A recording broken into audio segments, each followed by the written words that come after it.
about cultural identity, what it is, and why it's important, all that stuff, I guess. Post-colonialism can be defined by the political or cultural condition of a former colony, a country colonized, and now a mingling of Eastern and Western cultures in a melting pot of influence from both. Over time, the cultures that have been mixed, once settled, become a hybrid cultural identity, acceptance of both cultures, the absorption of one to the other, to create a new in-between of the identities that both parties, both countries once had. For example, in French colonized Vietnam, we see the mingling of these two cultures in a melting pot, quite literally, through their cuisine. Vietnamese cooking is, especially in the street food, we see dishes like the banh mi, which is just a sandwich, well, not a sandwich, a baguette, to be specific, and it always incorporates French pâté. It was an influence from one country's culture, the party that colonized the country, and the other country that has a culture of quick and easy street food. This mingling of the two cultures became an iconic dish that many people have for lunch.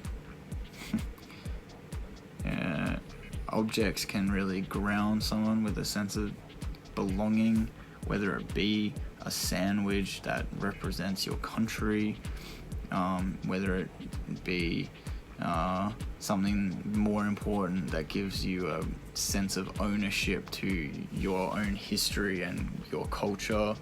I guess the most obvious thing to look at when you're trying to see your sense of belonging through an object is a passport. It literally tells you where you're from, what country you belong to, in the most simple way.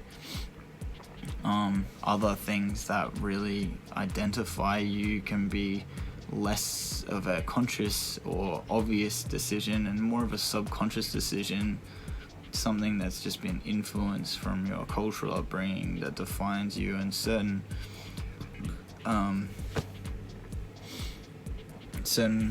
objects within your cultural identity define you. When you're a part of a broader community but living in another, it doesn't necessarily change the fact that you might be living in Melbourne and you might live in an inner city suburb like Collingwood, but you might tell people you're an Italian or you're a Greek or you're Dutch.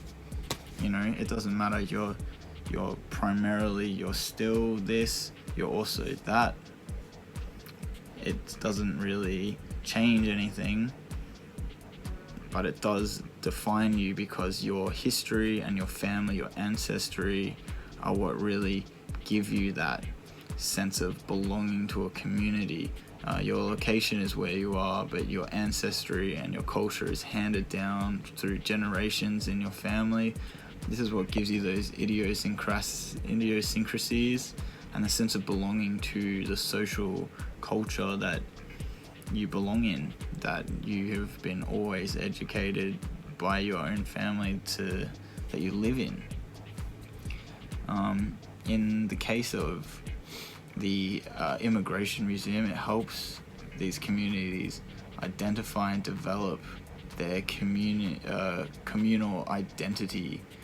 It helps define those social agendas that they need to thrive. It allows them to become represented and identified in the broader community. It helps these groups become accepted. It helps develop their cultural identity in the social norm, bringing them to the forefront of the community rather than just put aside as something that is understandable. it becomes more accepted within the broader community. It promotes openness, it promotes the acceptance, and it promotes something that is very important to Melbourne. It promotes a multicultural society.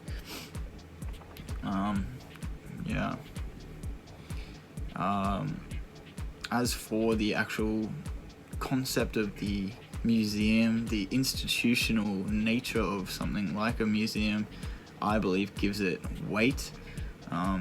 It's a place that builds a solid foundation to bring information to the public, much like the artifacts shown. They are research and encounter based. We are taught that these first-hand accounts and research done peer-to-peer is widely accepted fact. It works to add substance and acceptance to the topics brought to the public eye. It takes the information and it kind of waters it down just enough that anybody can understand it. It's approachable. It gives most people the base knowledge of what they want to know, what they want to learn.